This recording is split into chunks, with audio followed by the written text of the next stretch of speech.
On termine cette édition avec une jeune pousse, c'est notre nouveau rendez-vous dans Smart Tech. Aujourd'hui, cette jeune pousse est incarnée par Alexandre Sossou. Bonjour Alexandre. Bonjour. Vous êtes lauréat du programme Leadership, programme spécial IA de Diversity Days, l'association Diversity Days, et vous êtes le fondateur de Modering. Alors, faites-nous un pitch de Modering. Oui, alors Modering, c'est une entreprise qui utilise l'IA pour faire de la modération de contenu à grande échelle. Donc, au lieu d'utiliser des humains, on utilise une IA pour détecter les contenus illicites sur les réseaux sociaux ou sur Internet en général. Ok, alors ça, j'ai envie de dire, il y en a beaucoup déjà des entreprises et des logiciels de modération automatique avec l'IA, je pense aux grandes plateformes numériques, aux réseaux sociaux, qui ont déjà leurs outils. Comment est-ce que vous allez vous différencier ?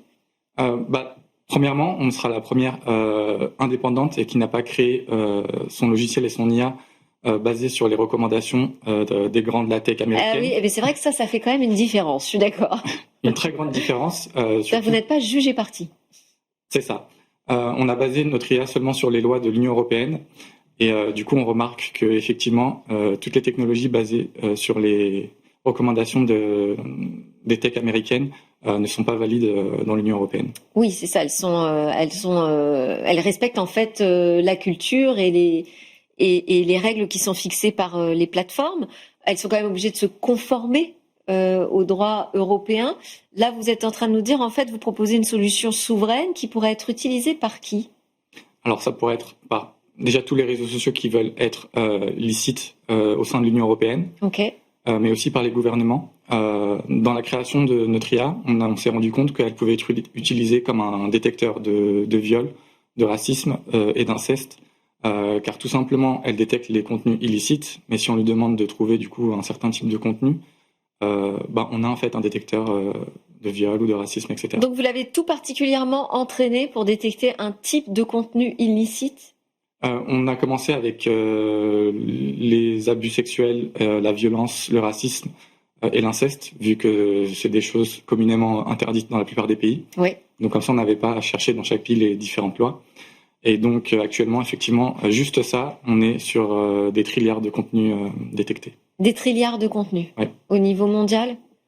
Au niveau mondial, oui. D'accord. Aujourd'hui, votre start-up, elle est incubée chez Agorana. Vous en êtes où, à quel stade alors de l'expansion, de la croissance de votre start-up ? Alors, on vient de terminer notre premier MVP, quand même avancé, d'IA de modération. C'est pour ça qu'on a lancé la phase de commercialisation. Et du coup, on va commencer une petite levée de fonds pour s'étendre au-delà des frontières. Ok, super. Et vous avez, je le disais en introduction, vous avez suivi donc le leadership programme spécial IA de l'association Diversity Days. En quoi ça consiste ? Qu'est-ce que vous avez travaillé en particulier ? Un peu toutes les bases de l'écosystème startup français. Moi, je suis revenu en France en 2022. Du coup, j'étais pas au fait de la culture startup en France. D'accord. Vous avez une culture d'où alors ?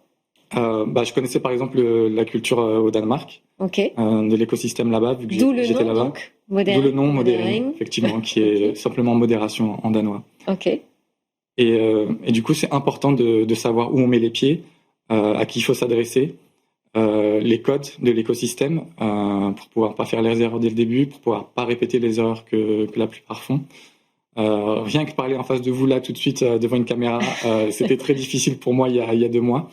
Donc voilà, ça m'a beaucoup aidé à m'en sortir à ce niveau-là. Donc à se préparer en fait à rentrer dans le monde des entrepreneurs.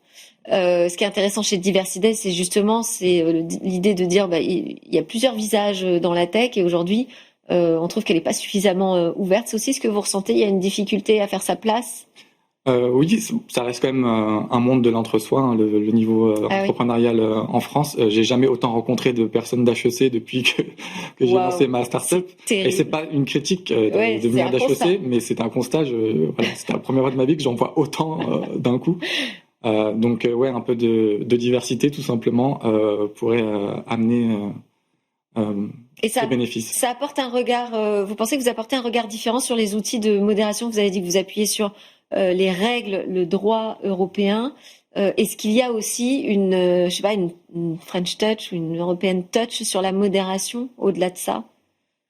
Oui, par exemple, quand on parle de couleur de peau ou de discrimination, pardon, si on se base sur l'américanisme et la culture américaine, on peut être très raciste sans passer pour raciste, alors qu'au niveau de la loi française, c'est interdit.